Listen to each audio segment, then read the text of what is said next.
I'm 35M and my wife Lisa 33F have been married for 8 years. We met in our mid-20s and had what I considered a solid marriage. We both have good careers, own a beautiful home, and travel regularly. I genuinely thought we were happy until 6 months ago when Lisa reconnected with her college friends and everything changed. The friend group consists of Lisa, Monica, Jessica, and Ashley. After graduation, they'd stayed in loose contact through social media but hadn't spent much time together. Monica had moved across the country after her second divorce, Jessica had been married and divorced twice, and Ashley had focused on her career and never married. Lisa was the only one in a stable long-term relationship. 6 months ago, Monica moved back to our city after her divorce. She reached out wanting to reconnect and rebuild her support network. Lisa was excited to revive old friendships and started meeting them for weekly dinners. At first, I thought it was great that Lisa was reconnecting with friends.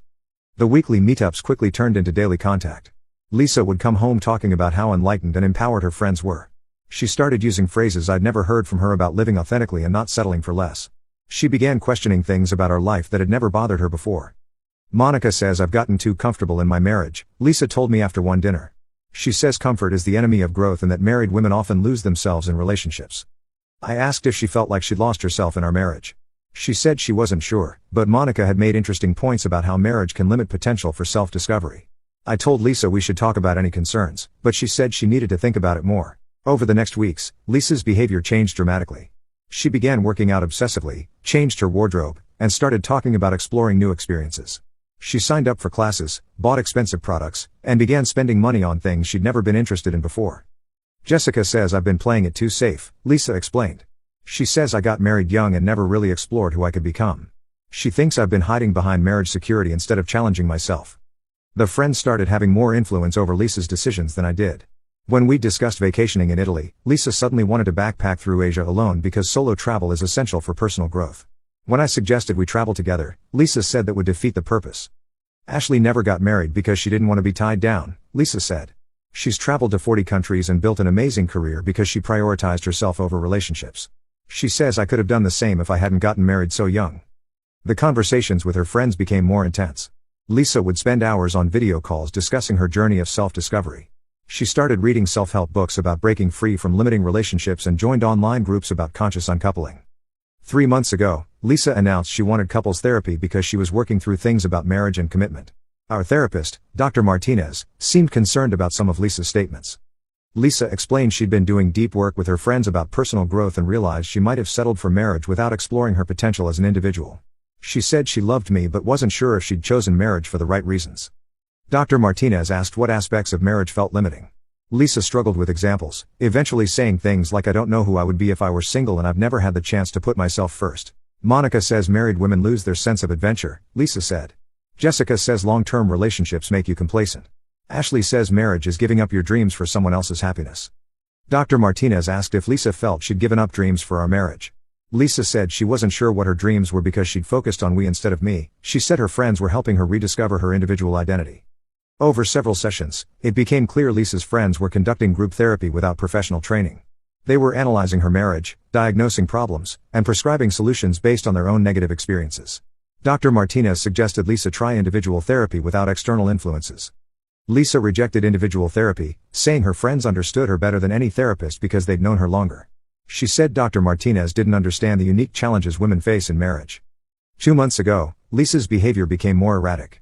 She started going out until 2 a.m., coming home talking about breakthrough conversations about how limited her life had become.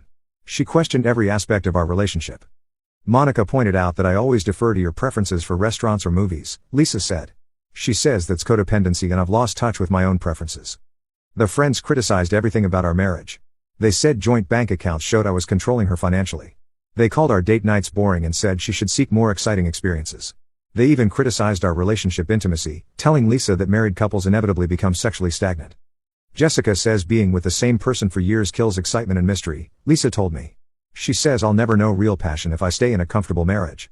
Last month, Lisa dropped the bomb. She came home looking determined and nervous. She said she'd decided to take a break from our marriage to figure out who she really was as an individual. I need to rediscover myself outside this relationship, she said. I got married before I knew who I was, and I've never explored my potential. Monica, Jessica, and Ashley helped me realize I've been living a limited version of myself. I asked what a break meant. She said she needed space to date herself and figure out what she wanted from life. She'd always been half of a couple and needed to learn to be complete on her own. You're a great husband, Lisa said, but I need to know if I'm staying married because I want to be with you or because I'm afraid of being alone. My friends showed me there's a world of experiences I've never explored.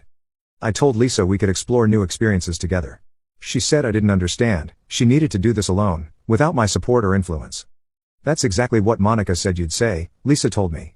She said married men always try to convince wives they can change within marriage instead of acknowledging that some growth requires complete independence. 3 weeks ago, Lisa asked for formal separation. She'd found an apartment and wanted to move out to live authentically without marriage constraints. She wasn't sure if this would lead to divorce, but needed to explore single life. I need to discover who I am when I'm not trying to be a good wife, she said. My friends helped me realize I've never really put myself first. When Lisa asked how I felt about separation, I surprised her. You're absolutely right, I said. You should definitely rediscover yourself. I think it's great for you to explore who you are outside marriage. You should find out what you're capable of on your own. Lisa looked surprised by my supportive reaction. She'd expected me to fight or try to convince her to stay. Instead, I told her self-discovery was important and I respected her decision to prioritize personal growth. I want you to have every opportunity to explore your potential, I told her. You should see what single life offers and figure out if marriage is really what you want. Lisa seemed almost disappointed by my lack of resistance, but said she was glad I was being mature. She moved out the following weekend with Monica and Jessica's help, who kept commenting about how brave and empowered Lisa was being. What Lisa didn't know was that I'd already started my own discovery journey. And what I was discovering would be very educational for both of us. Update 1. Lisa moved into a trendy downtown apartment she could barely afford on her single income. The place was tiny, expensive, and required a 40-minute commute, but Monica and Jessica convinced her it was perfect for her new lifestyle. The first week after Lisa moved out, she called daily to check in, clearly expecting me to be miserable and beg her to come back. Instead, I was enthusiastic about her experiences and encouraged her to explore everything single life offered. How are you handling being alone? She asked, fishing for signs I was struggling. I'm doing great, I told her honestly. I'm discovering things about myself too. You were right that we probably both got too comfortable. Lisa sounded confused by my positive attitude. Monica had warned her I might pretend to be fine while falling apart. I assured Lisa I genuinely wanted her to have this experience. Meanwhile, I was exploring my own opportunities. Without Lisa's expensive new habits, my monthly expenses dropped dramatically. I had more time for interests I'd neglected and was enjoying space to think without managing someone else's emotional reactions. 2 weeks later, I ran into Ashley at a coffee shop. She seemed surprised to see me looking relaxed and happy. How are you holding up? Ashley asked, expecting to see a broken man. I'm doing really well, I said. Lisa was right that we'd gotten too comfortable. This separation has been great for rediscovering who I am outside marriage. Ashley looked confused and annoyed. She'd expected me to be struggling more with Lisa's decision. I told her I thought Lisa's choice was brave and I was proud of her courage to explore her potential. 3 weeks in, Lisa's calls became less frequent and more strained. She was having a harder time than expected but couldn't admit it without contradicting everything her friends had told her about empowerment. The apartment is really expensive, Lisa mentioned. I'm having to be more careful about budget than expected. I told Lisa that learning financial independence was valuable and budget constraints might help her discover what she really valued. Lisa sounded frustrated, like she'd hoped I'd offer to help with expenses. 1 month in, my friend Mark mentioned Lisa had been telling people at networking events she was newly single and looking to explore all her options and wanted to make up for lost time. I told Mark I thought it was good Lisa was being open about her goals. Mark seemed surprised by my reaction. I'd started paying attention to Lisa's friends' backgrounds. Monica had been married twice, both ending with her cheating and taking substantial settlements. Jessica had been engaged 4 times, with a pattern of pushing for quick commitments then getting bored. Ashley had never maintained a relationship longer than 6 months and was known for being critical of others' happiness. These weren't empowered women who'd chosen fulfilling single lives. These were women who'd sabotaged their own relationships and were convincing Lisa to do the same. 6 weeks in, Lisa's social media posts became more desperate. She posted photos from bars with captions about living her best life, but looked tired and unhappy. She was spending money she didn't have on experiences that were supposed to feel empowering but weren't working. Update 2. I started living my best life and posting about it. I shared photos from rock climbing, photography expeditions, and home renovation progress. I posted about new restaurants, books, and weekend trips to places Lisa and I had never visited. Unlike Lisa's desperate-looking club photos, my posts showed someone genuinely enjoying exploring new interests. The difference was striking. You look really happy, my sister commented. Separation seems to be agreeing with you. I responded that I was grateful for the opportunity to rediscover neglected parts of myself. I said Lisa was right that people could lose themselves in relationships. Lisa saw these posts and her reaction wasn't what her friends predicted. Instead of feeling empowered by my independence, she seemed threatened. She called after I posted camping photos. You seem to be doing really well without me, she said with an edge to her voice. I told Lisa I was proud of how well we were both handling separation. It showed we'd grown into strong, capable people during marriage and could both thrive independently. Monica says men usually fall apart when wives leave them, she said.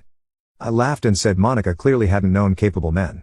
I said I'd been surprised by how much I enjoyed domestic tasks and maintaining the house alone. You're not lonely? Lisa asked, sounding disappointed. I told Lisa that solitude and loneliness were different. I was enjoying time to think and pursue interests without coordinating with someone else's schedule. 2 months in, I reached out to mutual friends who'd been concerned about Lisa's personality change. I didn't badmouth Lisa but was honest about what led to our separation. Lisa's questioning whether marriage held her back from discovering her potential, I explained. Her divorced friends convinced her she needs to explore single life. The response was immediate. Person after person said they'd been concerned about Lisa's new friend group and behavior changes. Several mentioned trying to reach out but being told Lisa was too busy exploring her authentic self. Those women have been filling Lisa's head with poison, said our friend Sarah. Every time I've tried to spend time with her, they've been there analyzing everything she says about her marriage. Lisa's sister Amy shared that Lisa had been calling family asking for financial help because her apartment was stretching her budget. She'd also been complaining about how hard it was to meet quality people and how disappointing her attempts at exploring options had been. She won't admit it because her friends said that would mean failing, Amy said. But she's miserable and scared. 3 months in, I hired a private investigator to get background information on Monica, Jessica, and Ashley. The results were worse than I'd suspected. Monica had a pattern of befriending married women and convincing them to leave husbands while trying to seduce the husbands herself. She'd broken up at least 3 marriages in her previous city. Jessica had been arrested for fraud and had a history of manipulating men financially. Ashley had been fired from jobs for creating hostile environments and had been in therapy for relationship sabotage tendencies. All 3 were struggling financially and emotionally despite claims about empowering single life. Monica lived off credit cards and alimony while desperately seeking husband number 3. Jessica was between jobs and had been evicted for non-payment. Ashley was on antidepressants and had been hospitalized for a breakdown. These weren't successful, empowered women. These were damaged people who'd sabotaged their happiness and were dragging Lisa down with them. 4 months in, Lisa's facade cracked. She called crying, saying she was having a really hard time adjusting. The independence she'd sought felt like isolation and she was questioning her decision. I thought I'd feel more free by now, she said through tears. But I just feel anxious and lonely. Monica says that's normal, but I don't feel like I'm breaking free. I just feel lost. Update 3. 5 months in, Lisa asked to meet for coffee. She looked terrible, weight loss, dark circles, jumpy and anxious. She said she'd been questioning some advice from her friends. I'm not sure this separation is working out how I thought, she said carefully. I thought I'd feel more confident by now, but I mostly feel stressed and overwhelmed. I told Lisa her feelings were valid and that if she was questioning her decision, maybe it was time to examine whether she was getting good advice from people she'd been trusting. I pulled out a folder of documents. You said you wanted to discover who you really are, I said. I thought you might be interested in discovering who your advisors really are too. I showed her the background information on Monica, Jessica, and Ashley. Lisa stared in shock as I explained Monica's pattern of breaking up marriages, Jessica's fraud history, and Ashley's relationship sabotage tendencies. These aren't successful, empowered women who chose fulfilling single lives, I said. These are people who consistently sabotage relationships and convince others to do the same. They're not helping you discover potential, they're dragging you down to their level. Lisa read through everything, tears forming. Why didn't you tell me this before? I explained she wouldn't have believed me if I'd tried discrediting her friends earlier. She needed to experience following their advice before she'd be ready to see them clearly. You said you wanted to discover what you were capable of, I said. I wanted you to discover you're capable of recognizing bad advice and toxic influences. I wanted you to learn to trust your instincts instead of depending on others to tell you what your life should look like. Lisa cried harder, saying she felt like an idiot for trusting them. I told her that learning to recognize manipulation was valuable and would serve her well. This experience taught her things about herself and relationships she never would have learned otherwise. So what happens now? Lisa asked. I told her that was entirely up to her. I learned about myself during separation too and discovered I was capable of being happy and fulfilled alone. If she wanted to rebuild our marriage, it had to be because she genuinely wanted to be with me, not because she was afraid of being alone. I want you to stay separated until you're absolutely sure about what you want, I said. I want you to learn to trust your judgment instead of depending on others' opinions. 6 months after Lisa moved out, she ended her lease and moved back home. But she moved into the guest room while we worked on rebuilding our relationship slowly. She'd cut contact with Monica, Jessica, and Ashley, and was working with a real therapist. I thought I was discovering myself, Lisa said.